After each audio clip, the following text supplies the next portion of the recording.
다음 말을 잘 들어보시고 그 차이를 느껴보세요. 거짓말하면 안 되지. 그건 나쁜 짓이야. 난 거짓말 안 했어. 진짜라니깐. 사람들은 거짓말을 왜 하는 걸까? 지난 영상에서 우리가 보통 말하는 나라는 건 세 가지 나로 구분된다고 했죠. 부모자, 어른자, 그리고 아이자입니다. 에릭 번이라는 정신과 의사가 만든 교류 분석 이론인데 이 이론에 의하면 모든 사람은 이 세 가지 상태의 자아가 왔다 갔다 한다는 겁니다. 앞에서 말하는 이 세 가지 종류의 말이 각기 다른 상태의 자아가 하는 말이라는 거예요. 먼저 첫 번째, 거짓말하면 안 된다. 이 말은 어떤 자아가 한 말일까요? 당연히 부모 자아겠죠. 엄마나 아빠가 아이한테 하는 말처럼 들리잖아요. 자, 그럼 두 번째, 난 거짓말 안 했어. 이 말은요, 맞습니다. 아이자가 하는 말이에요. 마치 아이가 엄마 아빠한테 반박하는 듯한 느낌이 있죠. 우리는 어떨 땐 부모자처럼 말하고 어떨 땐 아이자처럼 말해요. 그리고 사람에 따라서 부모자처럼 말하는 게 더 익숙한 사람이 있고 아이자처럼 말하는 게 더 익숙한 사람도 있습니다. 그래서 이걸 성격과 연결시키기도 해요. 부모자가 강한 사람도 있고 아이자가 강한 사람도 있다는 거죠. 자, 그리고 한 가지가 더 있다고 했죠. 바로 어른자입니다. 사람들은 왜 거짓말을 하는 걸까? 이런 식으로 생각하거나 말하는 자가 어른자예요. 개인적인 의견이 포함되어 있으니까 참고만 하시기 바랍니다.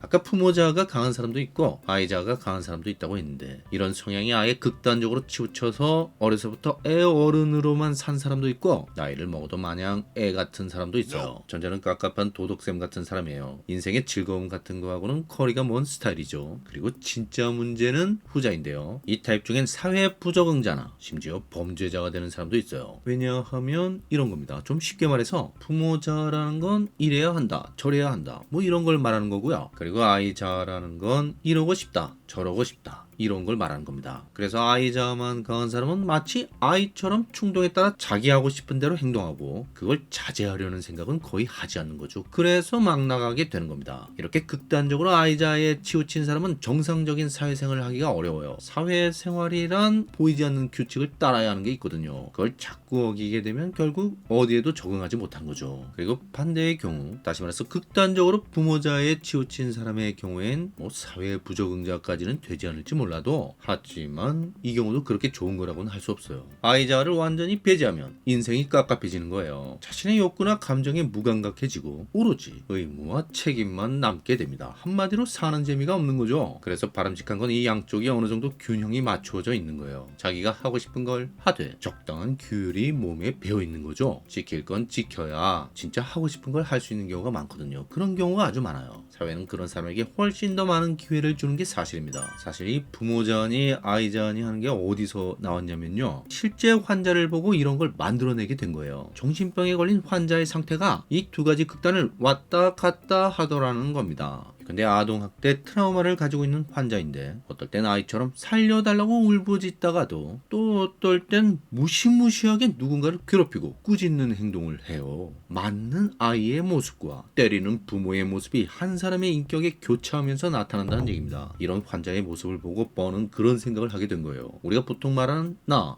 자, 에고에는 어린 시절 부모의 모습이 그대로 복제된 자아가 있고 이게 부모자죠. 그리고 그 부모의 영향 하에서 아이가 경험했던 모든 감정적 기억이 그대로 남아있는 자, 아이 자아가 있다는 겁니다. 그리고 버는 또 하나의 자아가 있다고 했는데요. 바로 어른 자아입니다. 아까 사람들은 왜 거짓말을 하는 걸까? 이런 말이 어른 자아가 하는 말이라고 했잖아요. 어른 자아는 아이 자아나 부모 자아에 비해 늦게 발달하는 자아인데요. 그 이유는 어떤 자발성, 말하자면 스스로 하는 선택과 관련이 있기 때문이에요. 무슨 얘기냐면 부모자나 아이자는 내가 뭘 하고 안 하고 이런 것과는 무관하게 생겨나는 거예요. 다시 말해서 부모님이 나한테 하는 말이나 행동이 바로 부모자를 만드는 거고요. 그 영향에 대한 나의 반응, 말하자면 부모님의 말이나 행동에 대해서 내가 느끼는 여러 가지 감정으로 인해 아이자가 형성되는 겁니다. 그래서 이 두 가지 자아는 탄생 직후부터 시작되지만 어른자는 최소 생후 10개월 이후부터 시작된다고 해요. 그 시기가 되어야 비로소 아이는 자기 의지대로 어떤 물건을 짚거나 입에 넣어 물어보거나 누군가를 향해 기어가거나 이런 행동을 할 수 있다는 겁니다. 본인이 직접 해보는 거죠. 그러면서 아이 스스로 알게 되는 뭔가가 있다는 거예요. 아까 부모자, 아이자, 어른자를 성격과 연결시키기도 한다고 했는데 이게 교류 분석 연구자마다 견해가 조금씩 달라요. 어른자의 중요성을 강조하는 사람도 있고 어른자를 그냥 하나의 기능처럼 설명하는 사람도 있습니다. 일단 여기서는 전자의 시각에서 말씀드릴게요. 토마스 해리스는 이 사람도 정신과 의사인데요. 이런 말을 합니다. 부모자나 아이자는 과거의 나라는 거죠. 말하자면 어린 시절에 이미 만들어져 버린 나라는 겁니다. 그래서 이 부모자와 아이자만 강한 사람은 과거의 경험이 계속 반복될 수밖에 없다는 거예요. 왜? 그러니까 내가 아까 아동학대 트라우마를 갖고 있는 사람 얘기를 했는데요. 이 사람은 성인이 되어도 여전히 어린 시절 만들어진 아이자와 부모자가 그대로 작동을 하고 있어요. 그래서 자기한테 고통을 주는 사람을 만나게 된다거나 반대로 자기가 그 사람한테 고통을 주는 그런 사람을 만나게 된다는 겁니다. 왜냐면 그게 익숙하거든요. 나도 모르게 그렇게 된다는 겁니다. 애들은 원래 맞고 크는 거야. 세상에 믿을 사람 한 사람 없어. 이런 식의 가치관이 몸에 배어있거나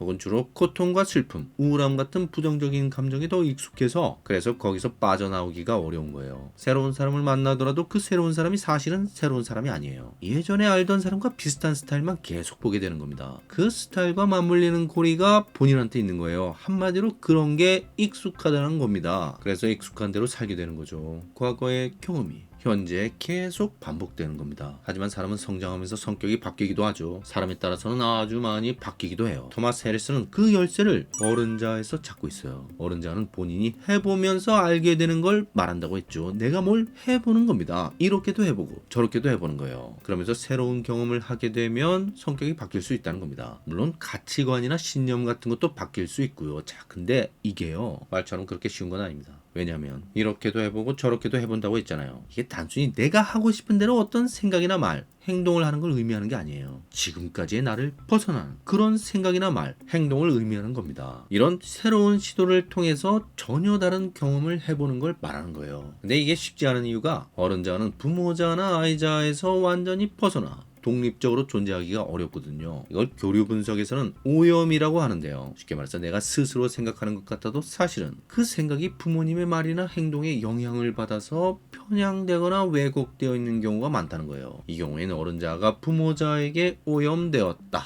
이렇게 말하고요. 어떤 편견 같은 걸 갖게 되는 거죠. 그리고 어른자가 아이자에게 오염된 경우도 있습니다. 이 경우엔 망상이나 환각 쪽으로 가요. 가끔씩 세상이 자기 마음대로 될 거라고 생각하는 사람을 보게 되는데 대체로 이런 사람은 정상적인 사회생활을 하기가 어렵습니다. 그건 현실이 아니거든요. 세상에는 내 생각대로 안 되는 일이 있어요. 그걸 부정한다면 망상에 빠지는 겁니다. 그래서 이런 상태에서는 아무리 내 생각대로 이것저것 시도해봤자 바뀌는 게 별로 없다는 거예요. 왜냐면 그 생각 자체가 이미 오염된 상태이기 때문입니다. 따라서 어른자를 제대로 활용하려면 일단 오염부터 제거해야 한다는 거예요. 심리학에 관심 있는 분들은 그런 얘기 들어본 적 있을 거예요. 나의 감정을 바라보거나 나의 생각을 바라보라고 하죠. 명상할 때에도 나오는 얘기입니다. 이게 무슨 얘기냐면요, 감정은 그저 감정일 뿐이라는 겁니다. 그 감정이 내가 아니라는 거예요. 내 안에서 어떤 감정이 일어나고 커지고 심지어 폭발하고 해도 시간이 지나면 언제 그랬냐는 듯이 없어지죠. 생겼다 사라지는 게 감정이에요. 흔히 날씨에 비유하죠. 날씨가 좋았다 나빴다 하잖아요. 해가 쨍하고 뜨는 맑은 날도 있지만 우중충한 날도 있고 비 오고 바람 부는 날도 있죠. 그런 거예요. 계속 바뀌는 겁니다. 그래서 감정을 나와 동일시할 필요가 없어요. 이런 식으로 감정은 그저 감정일 뿐이라는 걸 알고 그걸 나와 분리하는 태도가 어른자를 아이자의 오염으로부터 분리하는 것과 관련이 있다고 보는 거예요. 그리고 생각도 마찬가지입니다. 명상에서 생각은 구름의 비유를 많이 하는데요. 구름이 엄청 많아지면 해가 안 보이죠. 심한 경우 어두컴컴해지기도 하고요. 그래서 생각이 많은 게 별로 좋은 게 아닙니다. 사실 생각이 아예 없으면 머릿속이 편해요. 구름 한 점 없는 파란 하늘 보는 거 비슷합니다. 물론 가끔씩은 구름이 좀 떠가도 좋을 때도 있죠. 멋진 그림이 나오기도 하고요. 하지만 역시 너무 많은 구름은 별로예요. 해를 가려버리니까요.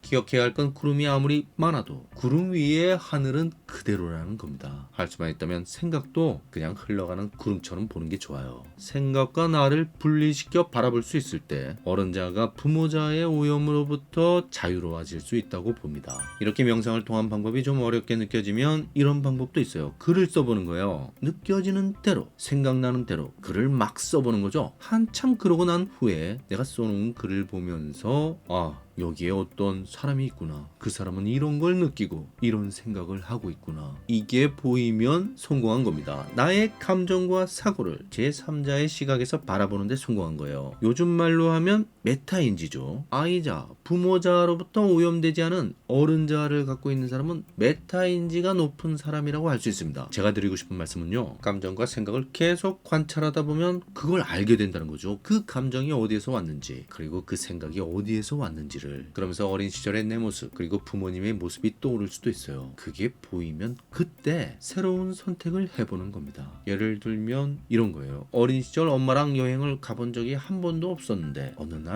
그 생각이 드는 거죠. 엄마랑 여행을 해볼까? 이때 마음속에서 여러 가지 감정이 들고 머릿속에서 복잡한 생각이 들 수 있어요. 근데 그 감정과 생각이 과거에서 온 거라면, 게다가 지금까지 항상 그대로만 해오고 거기에서 벗어난 적이 없다면 이번엔 좀 다르게 해볼까? 그러면서 새로운 경험을 선택하는 겁니다. 자, 오해하지 마시고요. 억지로 하라는 얘기는 아니에요. 그냥 그런 마음이 든다면, 그래서 할까 말까 망설여진다면 한번 그렇게 해보라는 거예요. 과거의 반복이 아닌 새로운 경험을 해보라는 겁니다. 그 새로운 경험이 새로운 삶, 새로운 나의 시작일 수 있어요. 왜냐면 그 마음은 아이자도 부모자도 아닌 어른자로부터 온 것일 가능성이 크거든요. 여기까지고요. 구독과 좋아요 부탁드리고요. 의견이나 질문을 댓글로 남겨주세요. 감사합니다.